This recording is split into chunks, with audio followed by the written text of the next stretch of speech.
જય ગુરુદેવ ભગવાન. આપણા સદગુરુ પરમાત્માની શિક્ષાપત્રીનો 57મો અધ્યાય આ મુજબ છે. પાઘડી જતી ન કરશો લગાર, ચાંપી આહાર ન લેશો લગાર. આપણા જીવનમાં મનુષ્યનું જીવન જન્મે ત્યાંથી એનું મૃત્યુ થાય ત્યાં સુધીનો સમયગાળો એને જીવન કહેવાય. એ કેટલા વર્ષનું હશે એ આપણે જાણતા નથી, પણ છતાંય જીવન છે. એ જીવન સમયનું બનેલું છે. સમય કાંઈ ન કરો તો પણ સમય તો વયો જ જાય છે, કાંઈ કરો તો પણ વયો જાય છે. ગોદડું ઉડીને સૂઈ જાઓ તો પણ સમય જાય છે, કાર્ય કરતા હો તો પણ સમય જાય છે, ગપાટા મારો તો પણ સમય જાય છે, માળા ફેરવો તો પણ સમય જાય છે, ભોજન કરો તો પણ સમય જાય છે, કોઈ ખરાબ કૃત્ય કરો તો પણ સમય જાય છે, કોઈ સેવા કરો તો પણ સમય જાય છે. સમયમાં બધું જ થાય છે. સમય એ ગજબનું પરિબળ છે. એ શું છે એ આપણે જાણતા નથી, પણ આપણું જીવન સમયનું બનેલું છે આટલી ખબર પડે છે. સૂર્ય ઉગે, દિવસ થાય, માથે આવે, બપોર થાય, સાંજ પડે, સૂર્ય આથમી જાય, રાત્રિ આવે. આમ દિવસ અને રાત્રિનો સમય મળીને 24 કલાકનો સમય બને. આવા 24 કલાક ભેગા થઈ અને 30 દિવસ એવા 30 ભેગા થાય તો એક મહિનો બને, અને એવા 12 મહિના ભેગા થાય તો એક વર્ષ બને, અને આવા 10 વર્ષ ભેગા થાય તો દશાબ્દી, 10 વર્ષનો ગાળો, અને 100 વર્ષ ભેગા થાય તો શતાબ્દી. શતાબ્દી તો કેટલા મનુષ્યના ભાગમાં હશે એની ખબર નથી, પણ આ જે શબ્દો છે એ શબ્દો સમય શું છે સૂચવવા માટે છે આપણને, કે સમય શું છે. બાળકમાંથી કિશોર બને વ્યક્તિ, મોટો થઈને પછી જુવાન થાય, પછી આધેડ વ્યક્તિ બને, ત્યાર પછી વૃદ્ધાવસ્થા આવે, અને અંતે જતા એનું મૃત્યુ થાય. આ સમયના જે પરિવર્તન આવે છે, શરીરમાં જે પરિવર્તન આવે છે, સમયને આભારી છે, સમયને કારણે છે. કાળ મહાશક્તિ છે. કોઈ નવી વસ્તુ ધીમે ધીમે જૂની થવા લાગે છે, અને એક દિવસ ખરેખરા અર્થમાં વસ્તુ એના સમયના કારણથી જર્જરિત થઈ જાય છે. નવું બનાવેલું મકાન 60, 70, 80, 90 કે 100 વર્ષે સાવ જર્જરિત થઈ જાય છે.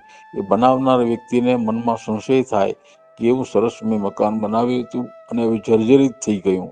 કપડાં લત્તા નવા હોય અને જર્જરિત થઈ જાય. દરેક વસ્તુને કાળ ખાઈ જાય છે, દરેક વસ્તુને કાળ ખાય છે. તો સદગુરુ પરમાત્મા સમયનું આવું ગજબનું પરિબળ છે. માણસ ગપાટામાં સમય વ્યતીત કરે, આળસુ થઈને પડ્યા રહીને માણસ સમય વ્યતીત કરે, કોઈ નકામી પ્રવૃત્તિ કરતા કરતા સમયને કાઢી નાખે, અને આ વ્યતીત થયેલો સમય જતો રહે છે, કદાપી પાછો નથી આવતો. કદાપી પાછો સમય ના આવે, ગયો એ ગયો. તો એ રીતે મનુષ્યના જીવનના વર્ષો ખોવાઈ જાય છે. જુવાનીમાં તોફાન કરવામાં, પોતાના જીવનને જવાબદારી રીતે જીવવામાં ધ્યાન ન રાખ્યું તો વર્ષો જતા રહે છે. જીવનના અમૂલ્ય વર્ષો, ગોલ્ડન પીરિયડ ઓફ લાઈફ, જીવનનો સોનેરી સમય જુવાનીનો, આ રીતે માણસ આળસ પ્રમાદમાં, મોજમાં અને હરવા ફરવામાં કાઢી નાખે છે. એના તરફ સદગુરુ પરમાત્મા કહે છે કે પાઘડી જતી ન કરશો લગાર. સમયનો એવો ઉપયોગ કરો કે સમય તમારો સાથ આપે, સમય તમારું સર્જન કરી આપે. સમયસર જીવન જીવવું, સવારમાં જાગવું, પોતાના કાર્ય ચડવું, પોતાના ભોજનની વ્યવસ્થા, જવા આવવાની વ્યવસ્થા, કામકાજની વ્યવસ્થા, બધામાં સમય સાચવતા આવડે તો સમય વિકાસ કરી આપે છે. સમયના પરિબળમાં વિકાસ થાય છે, અને એ જ સમયને આપણે ન સાચવીએ તો સમય આપણને કદી સાચવતો નથી, ને આપણા જીવનના ઘણા બધા કાર્યો માત્ર સમય ન સાચવ્યો એ કારણથી વણસી જાય છે. ખેતી કરતો ખેડૂત સમયને બરાબર પીછાણે છે. ક્યારે ખેતીવાડીના પાકને પાણી પાવું, ક્યારે દવા છાંટવી, ક્યારે ખાતર નાખવું, ક્યારે બીજી એની ટ્રીટમેન્ટ કરવી, એ સમયસર કરતો ખેડૂત પૂરેપૂરો પાક લે છે, પ્રકૃતિ એને સાથ આપે છે. અને એમાં જે ગફલત કરે છે એવો ખેડૂત માર ખાય છે. બીજાના જેવી ખેતી એની થતી નથી, એનું ઉત્પાદન ઓછું આવે છે.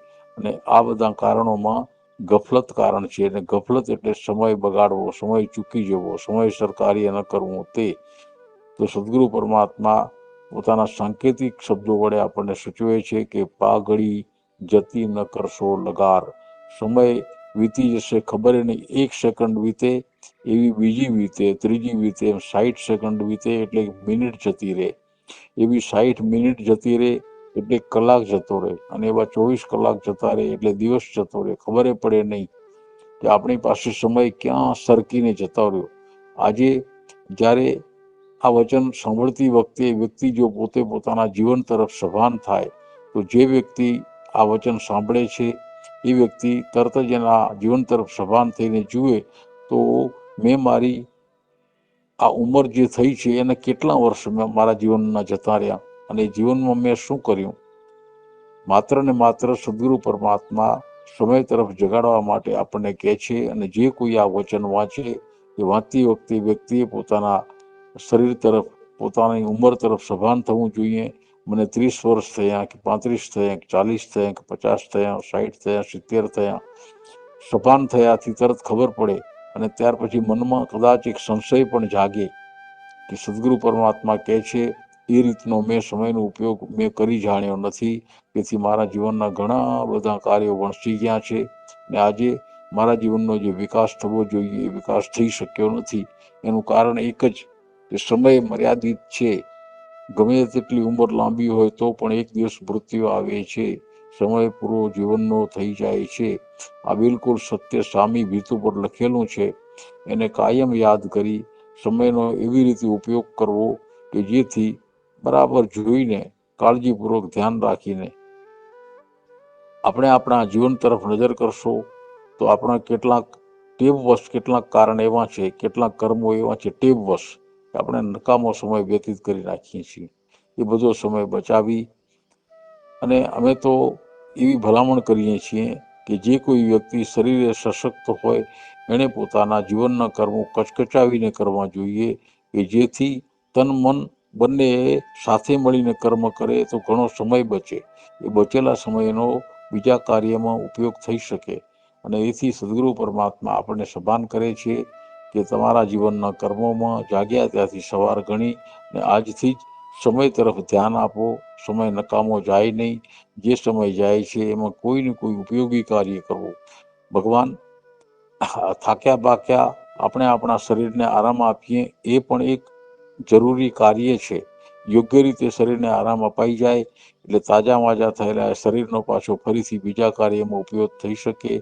એક વખત આવી જો ટેવ પડી જાય તો ત્યાર પછી સમયનો સદુપયોગ આપણને શીખવા નહીં જવો પડે, પોતે આવડી જશે.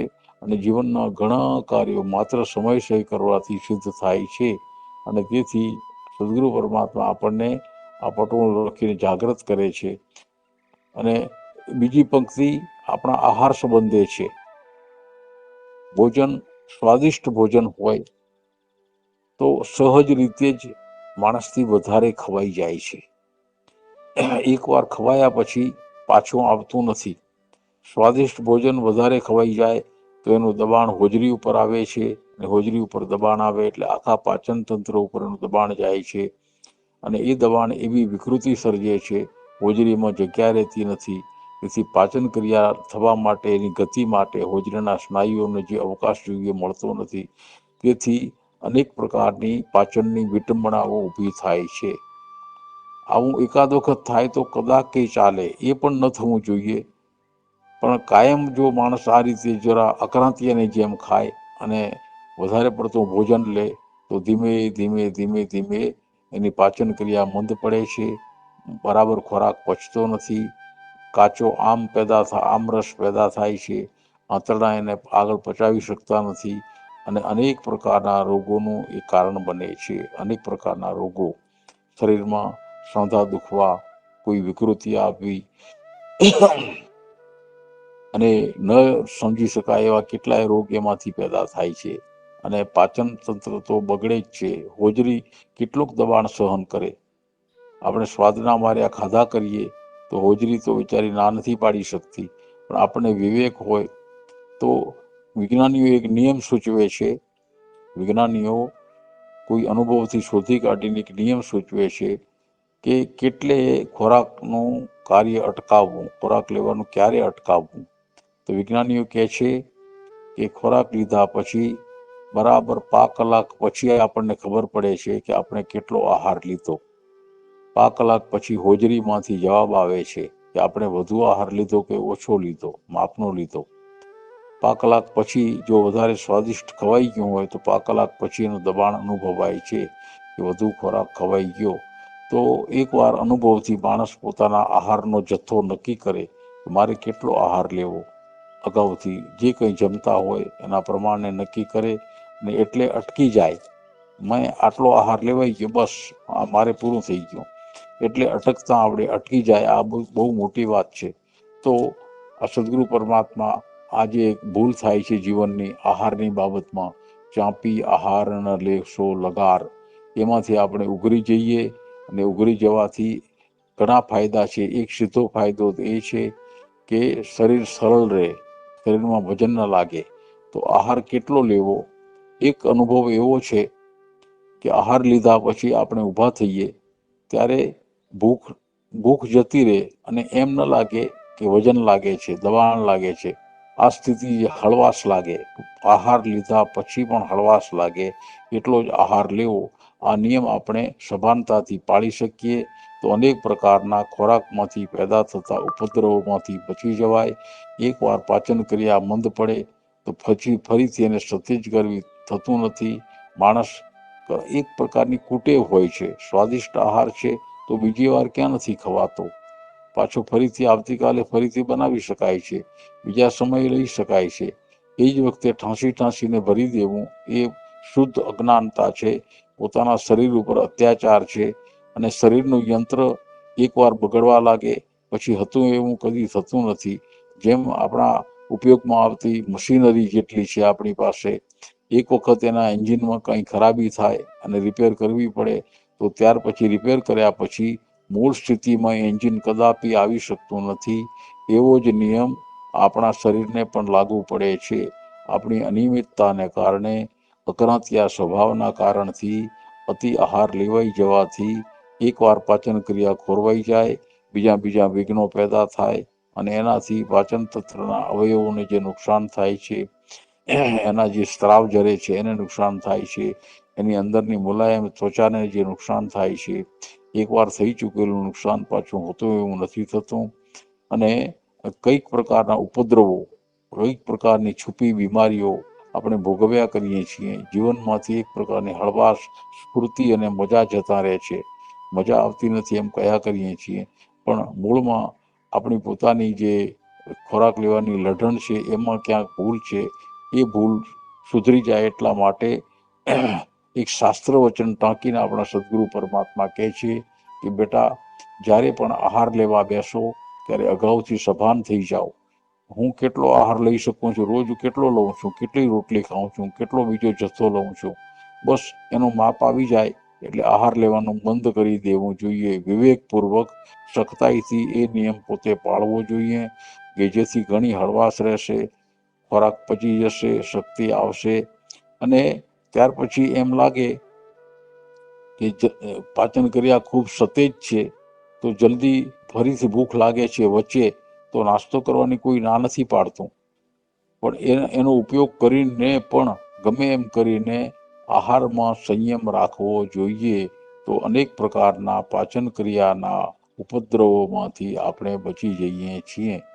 તો આ 57મો અધ્યાય આપણને 2 પ્રકારે સદગુરુ પરમાત્મા જાગૃત કરે છે. એક સમય સાચવવા, સમયનો યોગ્ય ઉપયોગ, અને આહારની બાબતમાં ફરીથી આપણે એનું ગીત ગાઈ અને સમાપ્ત કરીશું.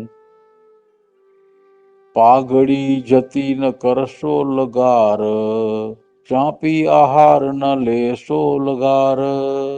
જય ગુરુદેવ ભગવાન.